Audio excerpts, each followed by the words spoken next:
Olá, bem-vindo a mais uma aula. Na aula anterior, a gente fez uma simulação, aqui utilizando o programa Multisim, de um circuito em corrente contínua série. Nesta aula, a minha proposta é fazer uma simulação de um circuito em corrente contínua também, só que um circuito paralelo. Para fazer um circuito paralelo, utilizando resistores, a gente precisa de no mínimo 2 resistores. Então eu vou começar aqui pegando os resistores. Então a gente vem aqui nesse menu aqui, ó. Então vou aqui no símbolo de resistência, porque assim abre para mim aqui, ó, a janela onde eu posso selecionar um componente. E dentro do grupo aqui, ó, do grupo básico, eu tenho aqui, ó, resistor, capacitor, indutor. Então vou aqui em resistor. Aparece aqui, ó, uma lista com vários valores de resistência. Eu vou deixar esse de 1K. Esse aqui é o símbolo do resistor que vai aparecer para mim, hein, quando eu selecionar aqui. Vou clicar em OK com o botão esquerdo do mouse. Eu posso, ó, estou movimentando o mouse sem segurar nenhum botão, só movimentando o mouse. Assim eu consigo movimentar o componente, ó. Vou soltar ele aqui num determinado local. Escolher o lugar, é só apertar aqui o botão esquerdo do mouse. Automaticamente a janela abre de novo. Como eu preciso de 2 resistores, poderia fazer com 3, com 4, mas 2 é o mínimo e é o suficiente para a gente ver o que acontece num circuito paralelo. Então, OK de novo, botão esquerdo de novo, vou fechar a janela, tem os 2 resistores. Depois eu vou alterar esses valores aqui. Agora eu vou pegar a fonte. Então vou vir aqui no menu, nesse primeiro símbolo aqui, que é o símbolo de aterramento, porque ele já me abre aqui a janela onde tem um grupo das fontes, ó. Então aqui, ó, o componente aqui, ó, DC. Então DC Power aqui vai me dar uma fonte de corrente contínua, no caso uma bateria. E essa bateria, por padrão, ela é de 12 volts. Eu também posso alterar essa DDP aqui, essa tensão. Mas eu vou manter 12 volts. Bom, está faltando aqui o aterramento, né? Aquele símbolo de terra que vai me dar um potencial de referência, senão meu circuito não funciona. Então eu volto lá no mesmo grupo das fontes e pego aqui um ground. Então aparece o símbolo de aterramento. Pronto. Já estou com os componentes aqui. Só que a gente está interessado em quê? Em ver, saber qual é o valor da corrente que vai passar em R1, que vai passar em R2 e a corrente que a fonte vai fornecer. Como é um circuito em paralelo, a corrente vai ser dividida para R1 e R2, a corrente total que a fonte vai fornecer. Então é interessante colocar um instrumento para medir a corrente que passa em R1, um instrumento que meça a corrente em R2 e um instrumento que meça a corrente total que a fonte vai fornecer. Este instrumento é o amperímetro, para medir corrente. Eu vou primeiro só modificar essas posições aqui de R1 e R2, vou colocar eles na vertical. Para isso, basta você selecionar o componente e você pode ir com o botão direito do mouse, aí abre essa janelinha aqui para você, esse menu. Aqui você tem opções para você rotacionar o componente. Então você pode fazer uma rotação de 90 graus no sentido horário, clicando aqui nessa opção, ou se você quiser usar o atalho do teclado, você vai e aperta lá Ctrl mais R. Se você quiser fazer uma rotação de 90 graus também, só que no sentido anti-horário, Ctrl mais Shift mais R. Então eu vou dar aqui um Ctrl mais R. Assim, ó, fez uma rotação no sentido horário. Vou fazer no R2 usando o teclado, então Ctrl R. Repara o que aconteceu. O componente agora ficou na vertical. Eu vou pegar e fazer uma rotação no sentido anti-horário para voltar para a posição que estava antes. Então eu vou fazer aqui, ó, Ctrl mais Shift mais R. E agora, se eu repetir o Ctrl mais Shift mais R, olha o que acontece. Ctrl mais Shift mais R. Repara que na vertical o componente ficou exatamente como estava antes, não tem diferença. Isso acontece por quê? Porque o resistor ele não é um componente que é polarizado. Por exemplo, um diodo ele é polarizado, ele tem polaridade. Então faz diferença um terminal ou outro. Aqui não. Então, tanto faz rotacionar no sentido horário quanto anti-horário. Não vai ter nenhuma mudança em termos de terminais aqui. Bom, agora que eles já estão na vertical, eu vou colocar eles assim, ó. Dessa maneira, eles ficam dispostos aqui fisicamente, vamos dizer assim, se fosse numa protoboard, né? Isso aqui é como se fosse uma protoboard. É uma protoboard, pessoal. É uma plaquinha com vários pontos, igual está aparecendo nessa tela aqui, onde cada pontinho desse é, na verdade, um furo, né? Onde você pode enfiar os terminais do componente para poder fazer as ligações elétricas lá, para fazer na prática, né? Então isso daqui representa uma protoboard. Bom, eu estou com os dois componentes dispostos aqui de forma paralela, né? E agora eu vou fazer a ligação elétrica. Só que, como eu disse, né, para a gente saber quais são os valores de corrente que passam em cada componente, a gente precisa de um amperímetro. Então vamos pegar os amperímetros. Então vou vir aqui, ó, nesse local dos indicadores e vou clicar aqui com o botão esquerdo. Aí aparece aqui, ó, grupo, ó, indicadores. Então vou pegar o amperímetro. Então, ó, clicar em amperímetro. Aqui aparecem as opções de amperímetro disponíveis. Para os resistores, como eu coloquei eles de forma aqui, ó, vertical, é interessante o amperímetro vertical. Então eu vou pegar amperímetros verticais com os terminais, ó, na vertical para os resistores e um amperímetro com terminais na horizontal para a corrente total da fonte. Então vou pegar aqui, ó, primeiro o amperímetro horizontal. Vou deixar ele aqui, que é uma posição boa para ele ficar. Agora eu vou mudar aqui para amperímetro vertical. Vou colocar esse aqui. E vou pegar mais um e deixar ele aqui. Agora eu vou fechar essa janela. E agora eu vou arrumar isso daqui. Bom, esse primeiro amperímetro aqui já está numa posição legal. Só vamos modificar as posições do R2 e do R1. Então, dessa maneira aqui, ó, eu consigo fazer a ligação em paralelo. A ligação elétrica, né, em paralelo, ou seja, eles vão estar ligados fisicamente com os seus terminais e sob a mesma DDP. Isso aqui vai caracterizar que a ligação é elétrica aqui em paralelo. Então vou começar aqui pela fonte, o terminal mais da fonte, vou no terminal mais do primeiro amperímetro. Do terminal negativo da fonte, do amperímetro, né, do primeiro amperímetro, eu vou para o terminal mais do amperímetro U2 aqui, que é o amperímetro que vai registrar, vai indicar, né, a corrente que vai passar pelo R1. Agora eu vou fechar aqui, ó, o terminal menos dele com o primeiro terminal do R1. Na parte de cima aqui, ó, eu vou ligar o terminal mais do U3 com o terminal mais do U2. E fazer aqui também a ligação do menos do U3 com o R2. E agora é só fechar aqui por baixo no terminal negativo da fonte. Então vou fechar aqui, ó, do menos da fonte até o segundo terminal do R2. Vou deslocar um pouquinho para baixo aqui. E agora é só fechar aqui o R1 com o terminal menos da fonte. E por fim, a nossa referência. Assim está montado o nosso circuito. Se você quiser deixar eles alinhados, né, você pode manipular aqui os componentes para o seu circuito ficar didaticamente, né, ficar mais fácil de compreender. Então aqui, ó, eles estão ligados em paralelo, porque eles têm a ligação física com os mesmos terminais, ó, em cima e embaixo, e eles estão ligados na mesma fonte, ó. Então eles têm a mesma DDP aplicada neles. Isso é o que caracteriza eles estarem ligados em paralelo. É possível que os resistores tenham a mesma DDP, mas que não estejam ligados em paralelo. Isso é possível. Então você tem que ter essa disposição física, ou seja, a ligação elétrica aqui, ó, dos componentes dos fios, e estarem na mesma fonte. Quando você atende essas duas condições, você tem uma ligação em paralelo. Daí o que vai acontecer?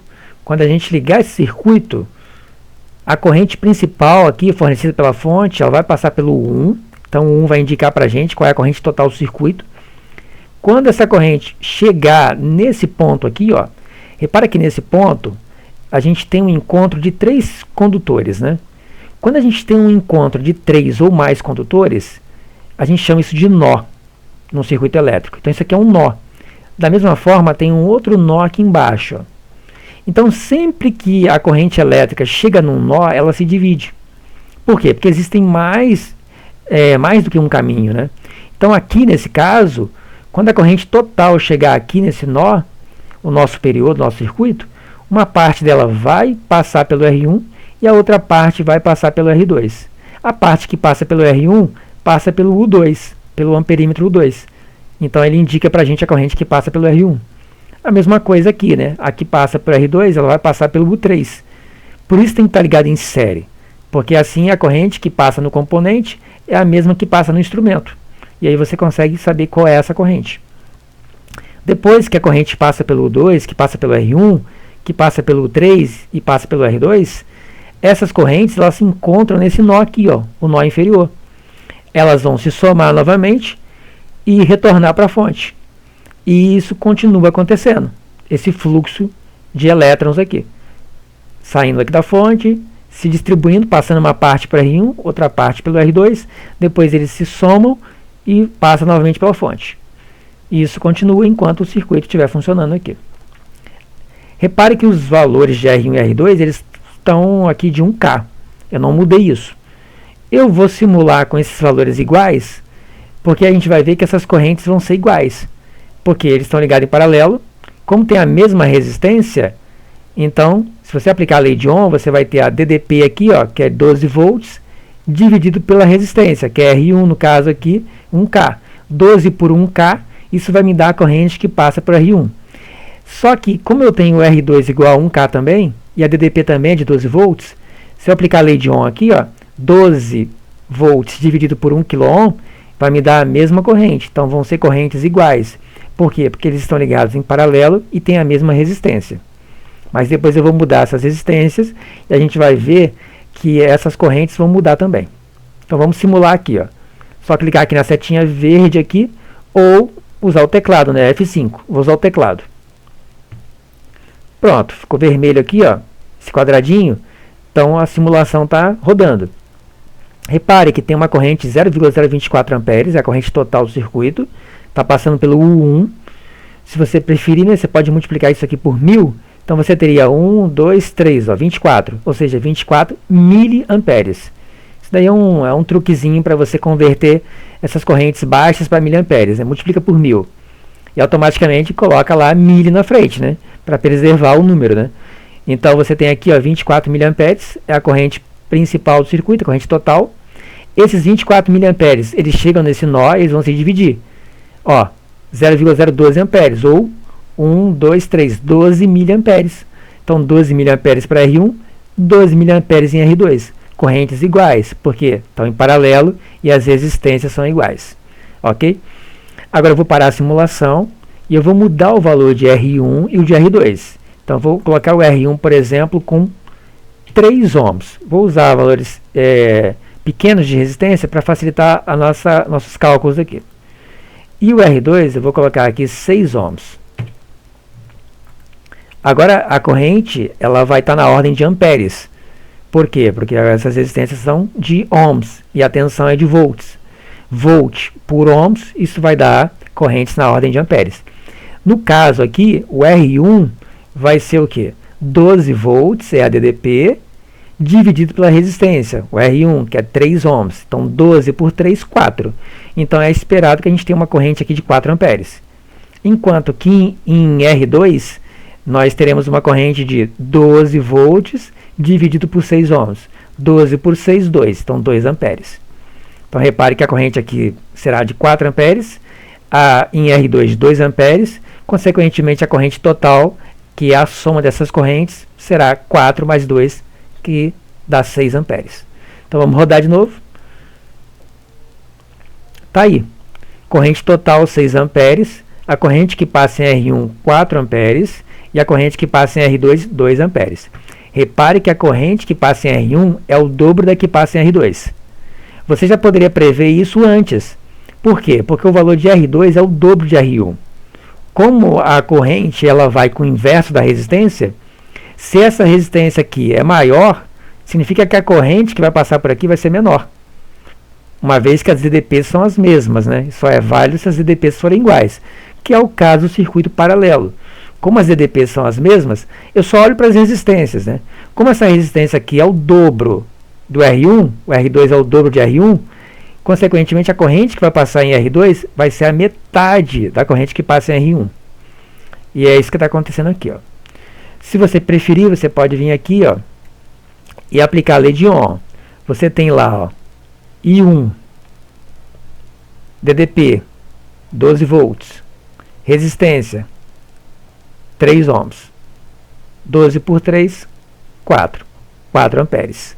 Enquanto que I2, você vai ter 12 volts, que é a mesma DDP, só que por 6 ohms, que é o R2. 12 por 6, 2 amperes. Então, repara, ó, a corrente I1 ela é inversamente proporcional ao R1. E a corrente I2 ela é inversamente proporcional ao R2. Então, se o R1 é pequeno, com relação ao R2 é menor, a corrente I1 é maior que I2. Porque a corrente é inversamente proporcional à resistência.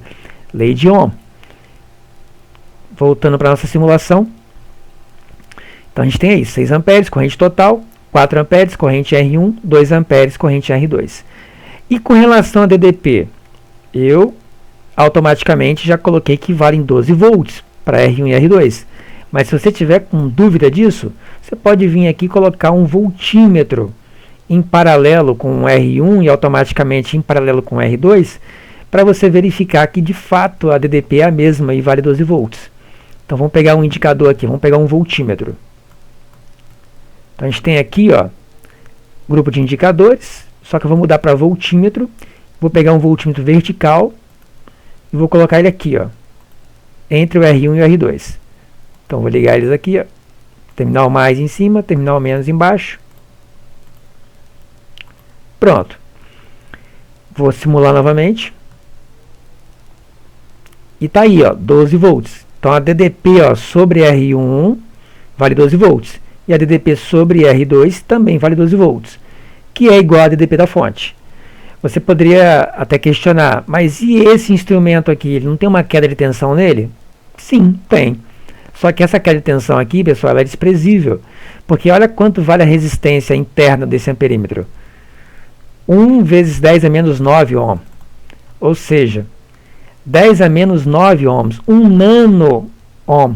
É uma resistência muito baixa. Para um circuito ideal, a resistência interna desses amperímetros ela vale 0. É a menor resistência possível, né? 0. Assim ela causa nenhuma interferência no teu circuito. Em contrapartida, o voltímetro tem uma impedância elevadíssima, né? Ó, mega ohms, 10 mega ohms nesse caso aqui. Aqui a gente pode modificar isso. A gente pode aumentar a resistência do voltímetro, né? Para melhorar aqui, para ele interferir menos, porque circula uma pequena corrente por ele, né? Então, consequentemente, faria com que a presença, né, do voltímetro aqui faz com que aumente a corrente total do circuito, porque você tem um novo caminho para a corrente circular. E no caso do amperímetro, você tem uma impedância em série. Aí automaticamente ela faz o quê? Ela faz com que haja uma redução na corrente total do circuito. Então a gente pode estar trabalhando nos valores dessas resistências internas de amperímetros e voltímetros para que o seu circuito para que os indicadores, né, mostrem os valores mais próximos do que seria se esses elementos, né, se esses instrumentos não estivessem presentes. Ok? Só que aqui, como a resistência interna, no caso do amperímetro, é muito pequena, não tem modificação nenhuma, né? Tanto que esses valores aqui, 4 amperes e 2 amperes, que são exatamente a soma, né? A soma deles dá exatamente o valor da corrente total do circuito, é como se não existissem os amperímetros aqui. Não está tendo nenhuma alteração aqui, porque é muito pequena a queda de tensão aqui no 1 e, consequentemente, a impedância aqui e queda de tensão no 2 e no 3. Ok? Obrigado por assistir e até a próxima aula.